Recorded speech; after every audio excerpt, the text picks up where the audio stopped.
Jangan lupa like, komen, dan subscribe channel YouTube TVRI Bengkulu dan nyalakan lonceng notifikasinya. Assalamualaikum warahmatullahi wabarakatuh. Halo pemirsa, selamat pagi. Bagaimana nih kabarnya hari ini?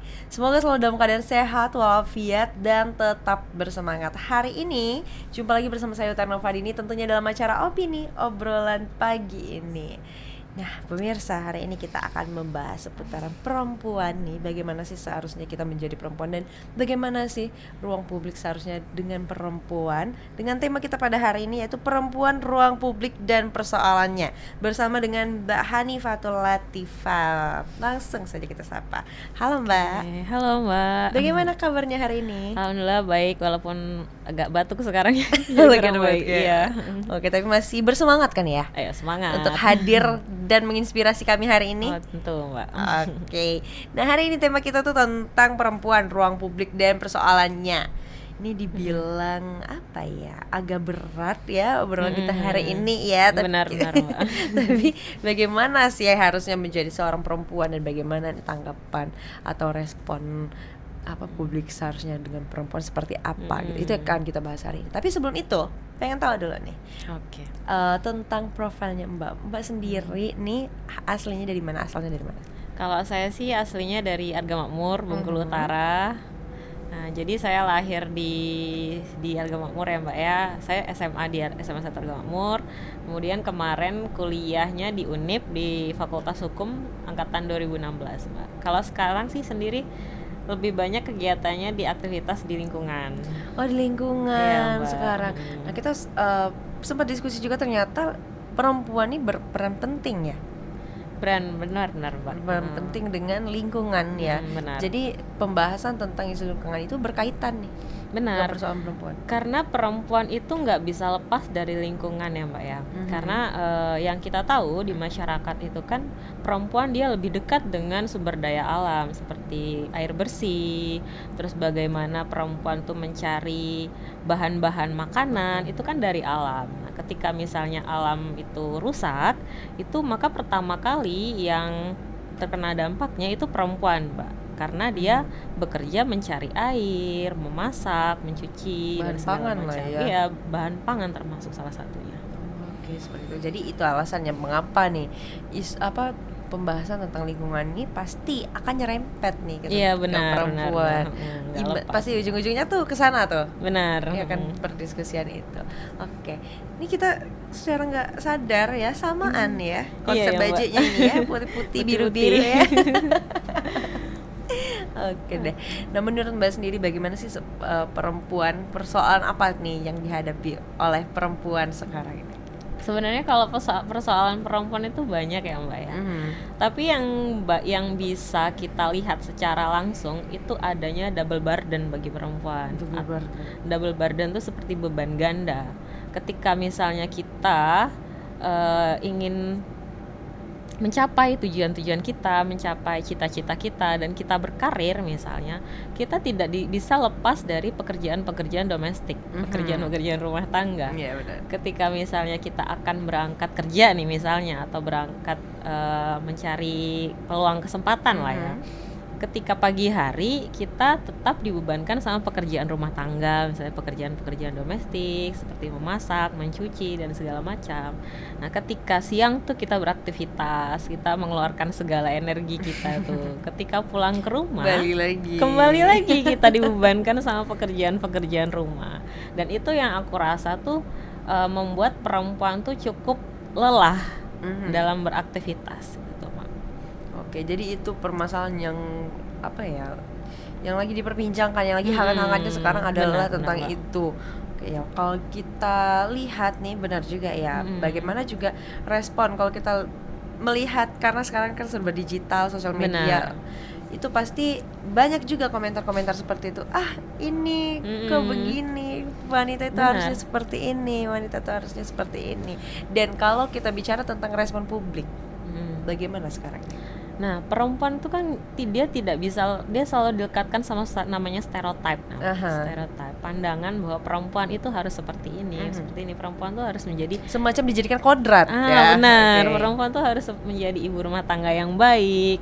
Nah, ketika perempuan itu berkarir, jangan lupa sama tugas rumahnya. Itu kan jadi beban, kembali menjadi beban untuk perempuan tuh kan, Mbak. Padahal sebenarnya ketika kita lihat lagi ke belakang, yang menjadi soalnya adalah bahwasanya pekerjaan-pekerjaan rumah tangga atau pekerjaan-pekerjaan domestik itu kurang mendapat penghargaan. Jadi pekerjaan-pekerjaan domestik dia tidak dinilai sebagai kerja karena dia tidak menghasilkan nilai ekonomis. Itu sebenarnya yang menjadi soal tuh, Mbak.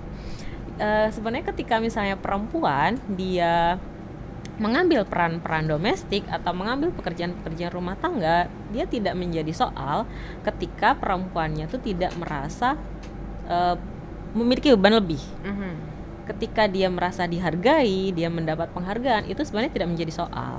Namun yang menjadi soal sekarang itu kan pekerjaan-pekerjaan perempuan di dalam rumah itu kan tidak dihargai kan. Nah, itu yang menjadi soal hari ini. Oh, oke, baiklah.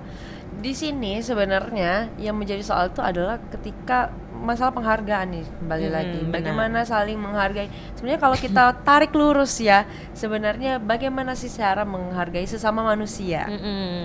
Oke. Mengenai bagaimana penghargaan terhadap perempuan atau terhadap kita sesama manusia, itu kita budayakan atau kita biasakan untuk membuat konsen atau membuat perjanjian seperti ini. Perjanjian itu seperti ini. Kita tuh perempuan itu ketika dia merasa itu sebagai kodrat dia tidak mengeluarkan atau dia tidak mengungkapkan itu sebagai sebuah masalah. Itu sih Pak, salah satu soalnya juga kan. Makanya perempuan itu harus membuat itu menjadi sebuah masalah. Perempuan harus mengungkapkan bahwa dia tidak berada dalam kenyamanan ketika dia diletakkan dalam beban ganda tersebut. Maka ketika misalnya perempuan dia mengungkapkan bahwa itu sebagai sebuah permasalahan, akan terjadi komunikasi nih. Komunikasi yang terjalin, nah diharapkan bahwasanya bisa adanya terjadinya support atau kerjasama di dalam rumah tangga itu sendiri, seperti itu. Tapi sayangnya nih, kenyataannya tidak banyak yang berani, tidak banyak yang bisa untuk berpendapat dan mengeluarkan suaranya. Benar sih, Mbak? Benar Mbak. Karena kalau menurut aku ya, yang menjadi soal itu tadi Mbak, salah satunya bahwasanya perempuan itu tidak menganggap itu sebagai sebuah masalah, atau itu menurut perempuan itu sebagai masalah, namun karena stereotype atau anggapan dari masyarakat itu tadi, maka dia mau tidak mau harus menerima beban itu tadi, beban yang berlebih.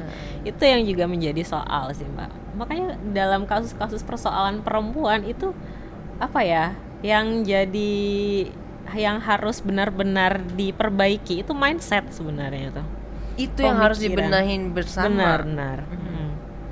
Oke, masalah mindset itu kayaknya menjadi PR juga ya. Bagaimana mindset itu yang sudah lama, sudah terbentuk lama itu akhirnya kita luruskan, kita kembalikan ke tempat yang benar gitu ya. Benar Mbak, karena mindset ini kan sudah berpuluh-puluh tahun, bahkan sejak kita lahir ya Mbak ya, sudah ditanamkan mindset bahwa perempuan harus di rumah, perempuan harus mengerjakan ini itu, harus bisa kan, memasak, harus bisa memasak, mencuci, itu kan untuk membongkarnya itu kan nggak butuh waktu yang lama itu kan Mbak, bukan sebentar.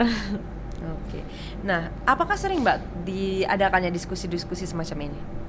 Kalau kami di komunitas literat sendiri ya Mbak ya, kami sering mengadakan diskusi-diskusi yang membahas tentang perempuan khususnya.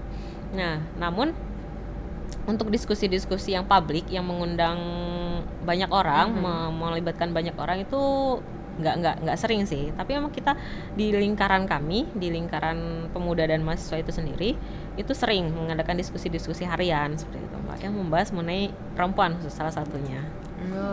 Sering ya. Sering. Tapi itu diskusinya sesama perempuan? Enggak sih Mbak, kalau diskusinya kami juga melibatkan beberapa yang cowok-cowoknya juga, yang laki-laki juga terlibat juga diskusi-diskusi tentang perempuanan. Nah, yang menarik juga sih Mbak, setelah mengadakan diskusi itu kan Mbak, beberapa kawan-kawan itu menjadi lebih terbuka tentang persoalan-persoalannya yang dialami, Oke. khususnya perempuan. Akhirnya mereka terbuka gitu ya. Benar Mbak, benar. Jadi kalau terbuka bisa dicarikan jalan tengahnya, ya nggak sih? Benar-benar Mbak. Bahkan beberapa kawan-kawan ada yang sampai menceritakan dia sebagai penyintas, dia sebagai korban-korban kekerasan kepada kami itu Mbak. Itu yang jadi apa ya, semacam motivasi bagi kami untuk ya konsen untuk terus fokus menyelenggarakan diskusi-diskusi ini Mbak. Oke begitu, baiklah nanti kita lanjutkan lagi Oke. ya, kita jeda sebentar. Untuk pemirsa jangan kemana-mana, tetaplah bersama kami di Opini Obrolan Pagi ini.